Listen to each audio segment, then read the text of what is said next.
Welcome to this session on data synthesis methods in qualitative evidence synthesis. My name is Karen Hennes. I am a professor in qualitative and mixed method research methodology from the Faculty of Social Sciences, KU Leuven in Belgium. I specialize in the development of innovative qualitative methods with a particular focus on arts-based, place-based and multisensory research designs, as well as qualitative evidence synthesis as a meta-review technique.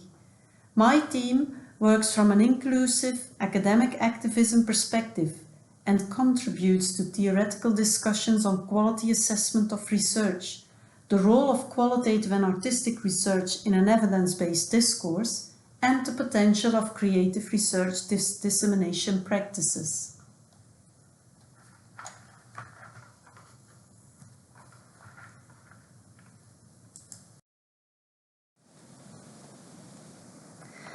In part 1 of the section Data Synthesis Methods, I wish to address the data extraction phase, more specific, the process of data extraction, how to present the outcome of such process, and what some of the core challenges are. It is important to make a difference between descriptive data and analytical data. Descriptive data refer to the important characteristics of the primary studies included in the review. The role of descriptive data is twofold. First, for the review authors, it can be interesting to extract descriptive data to get an overview of the primary studies included and their most important characteristics. This helps you to become more familiar with the primary studies and the empirical data they present. The descriptive data extraction can also inform the data synthesis process, or it may help in the formulation of hypotheses about why the findings between studies differ. For example, is a difference in findings between studies related to the characteristics of the population or to the geographical region within which a study is conducted? Analytical data are much more related to the content of the topic under research. The extracted data are codes, themes, ideas, concepts that we use to develop a theory, develop our own understanding of a phenomenon, or generate in-depth insight in people's experiences or perceptions. We use them to formulate a line of argument that synthesizes our insights as a reviewer. Some reviewers do not separate the extraction phase of analytical data from description data.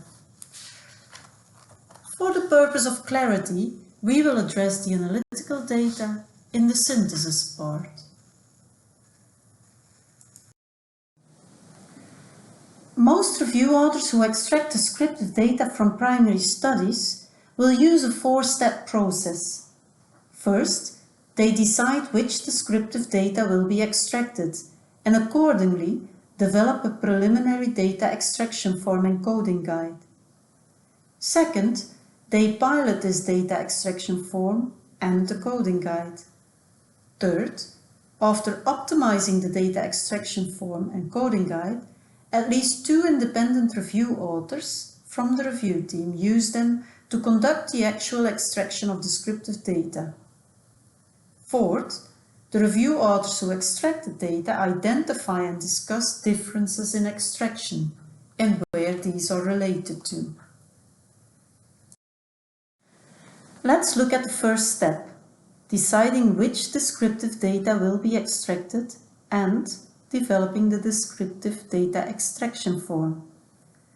Descriptive here refers to characteristics relating to the phenomenon or intervention of interest, the population or participant studies, the outcomes or evaluation markers used, the geographical location or setting, the primary study reference details and methods used, the theoretical or disciplinary lens used, the philosophical stance, ethical issues, and process and implementation characteristics.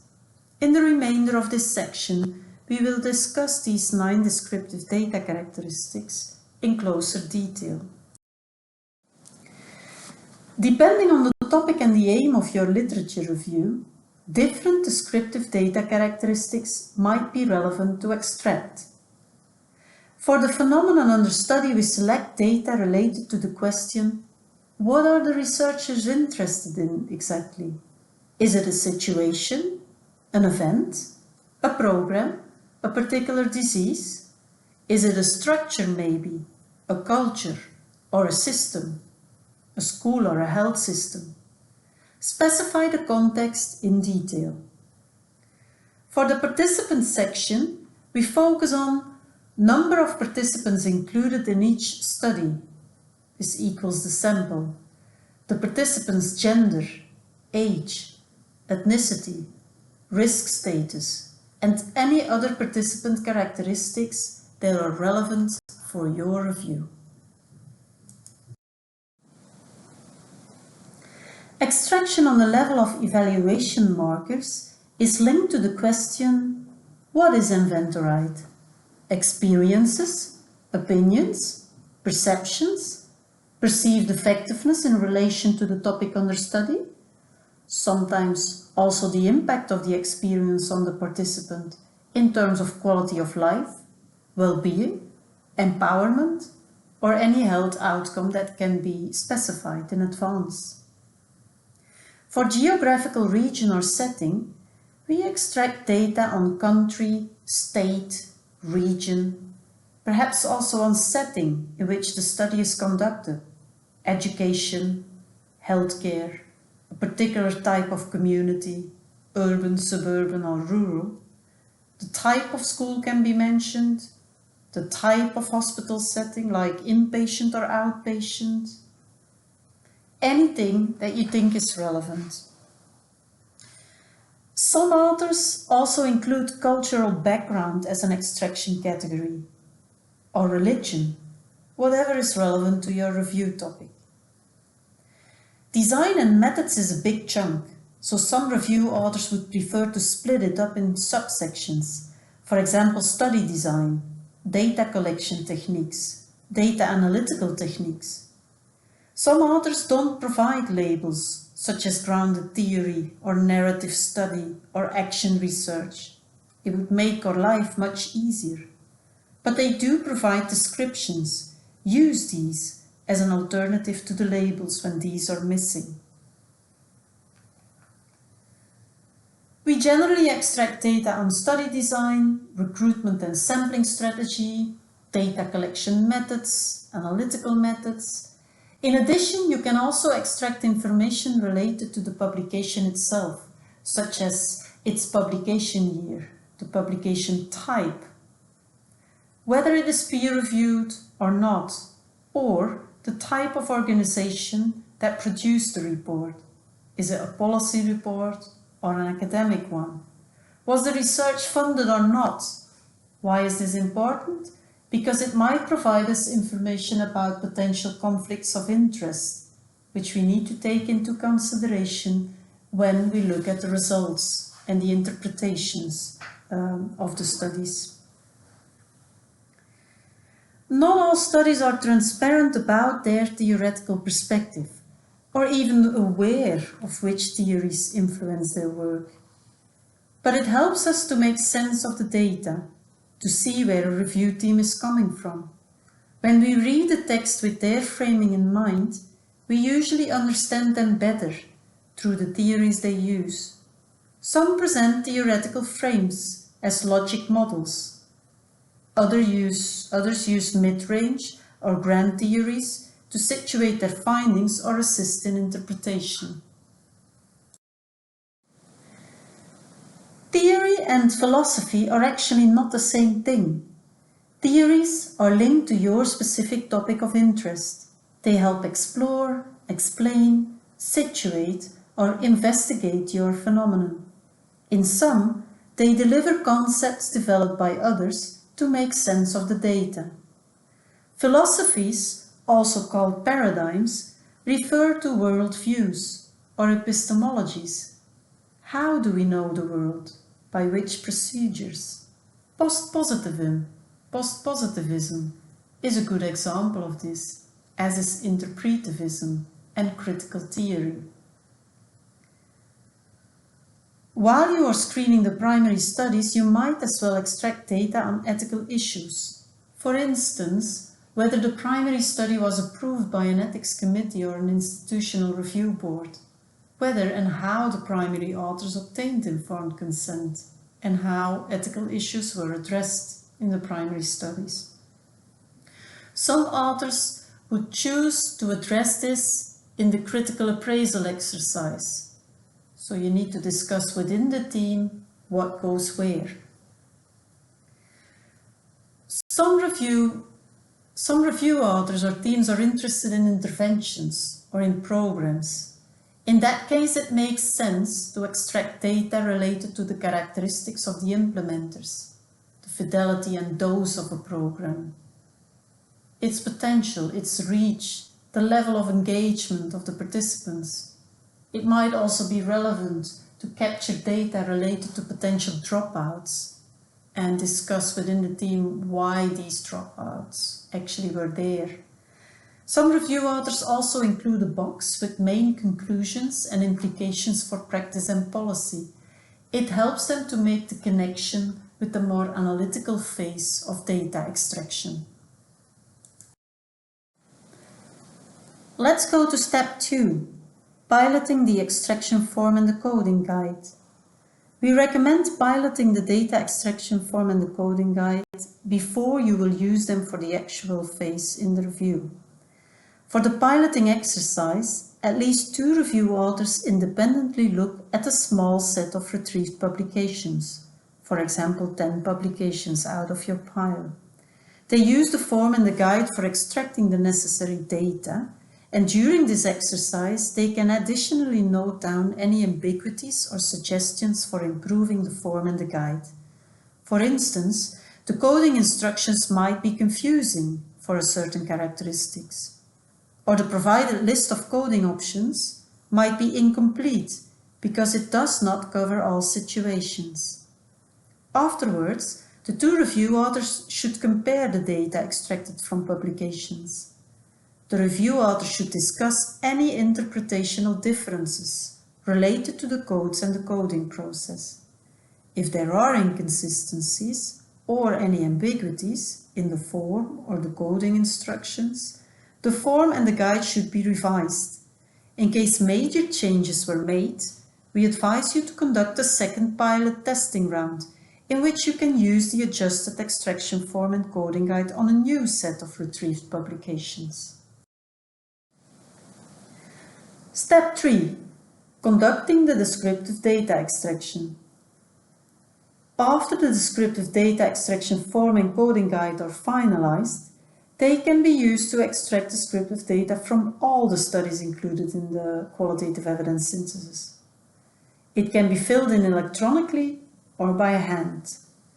To increase the reliability, we recommend that at least 2 review authors from the team independently extract the data for all studies included. There are 2 important advantages of involving independent review authors. Data extraction errors are minimized, and potential biases being introduced might be reduced as well. We recommend that the independent data extractors are from complementary disciplines or have complementary research skills. For example, a methodologist and a topical expert involved in the review project. A procedure that is sometimes also used in this stage, but less reliable than the procedure discussed earlier, is that one review author first conducts the descriptive data extraction for all studies, and a second review author afterwards checks the data extraction findings from the first one for accuracy and completeness. Step 4. Identifying and discussing differences in extraction. The data extraction findings by the independent review authors should be compared, and the review author should discuss any differences and ambiguities related to the extraction. Your protocol should specify the procedure or decision rule for identifying and resolving disagreements between the data extractors. Any disagreement should be noted and resolved by consensus among the data extractors or by involving an additional independent review author. The review authors will use the final data extraction findings they agree on for the report and for the remainder of the review. It is possible to quantify the agreement on the descriptive data extraction, for example, using coherence kappa or an agreement percentage between extractors, and to include that final agreement score as a measure of reliability of the process in your report. This is not routinely done in qualitative evidence synthesis. It is sometimes hard to detect what this score actually means and whether the differences are related to disciplinary interpretations or perhaps a lack of training from one reviewer as opposed to another. When the number of studies included in the review is relatively small, for instance up to 40 included studies, it is possible to present the main characteristics for all included studies in tabular format in the report. Often, each row of this table represents one included study, and the columns represent the study's characteristics most relevant to the review. Most qualitative evidence syntheses only contain a limited number of studies, and this is therefore the most commonly used representation format of the outcome of the descriptive data extraction phase. When a larger amount of studies is included in the review, the table can be presented as an appendix or an online annex to the mixed method review report. Another possibility is to group the included studies according to the most relevant characteristics. This implies that each row of the table no longer represents one included study, but a relevant study characteristic and a percentage of the number of studies that falls within the suggested category.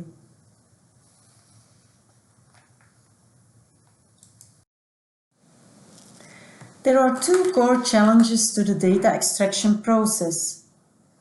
Incomplete reporting of descriptive characteristics refers to the blanks in the descriptive data table that were generated by the review authors.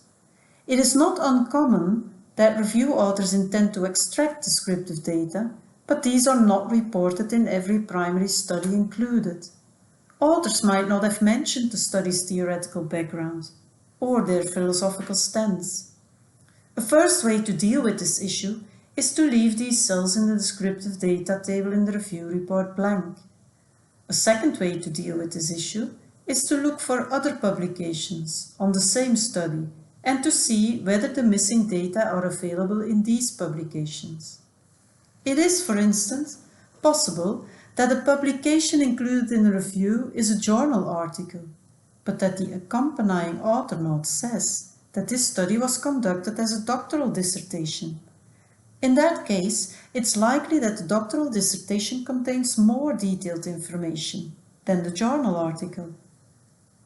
A third way to deal with this issue is to try to contact the authors of the primary study for which descriptive data are missing and try to fill in the blanks.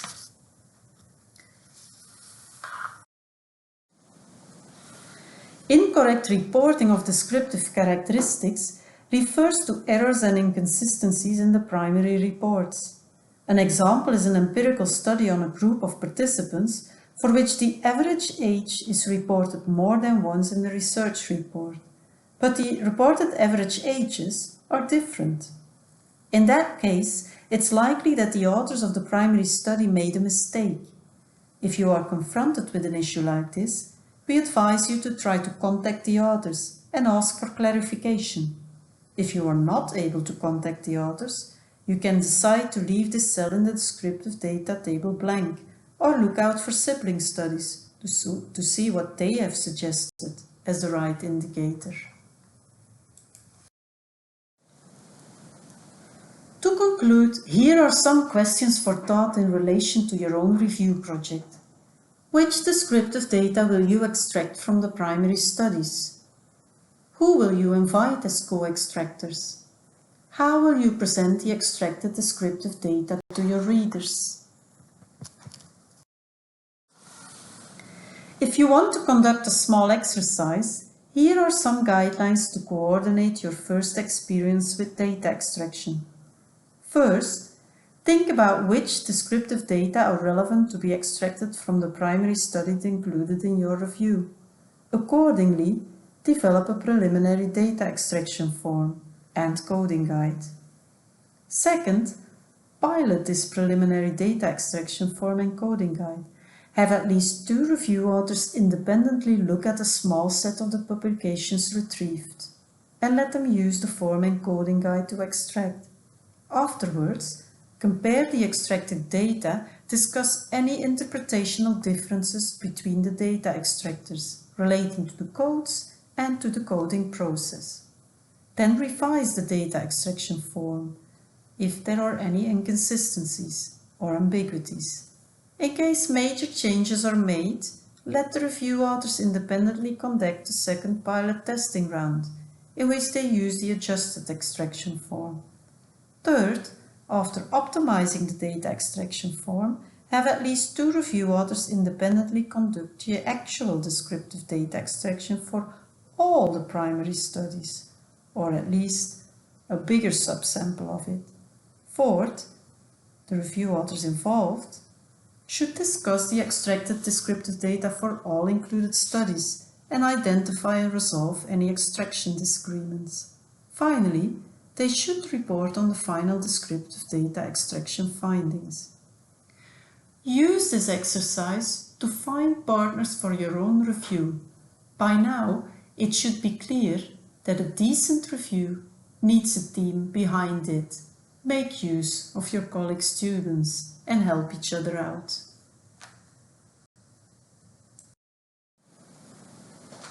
If you want to recapture what we presented, please read Chapter 5 of the Handbook Using Mixed Methods Research Synthesis for Literature Reviews. It provides specifications for qualitative synthesis. It also highlights examples of how to deal with data extraction in a quantitative arm of a mixed methods review project, should you be interested in this.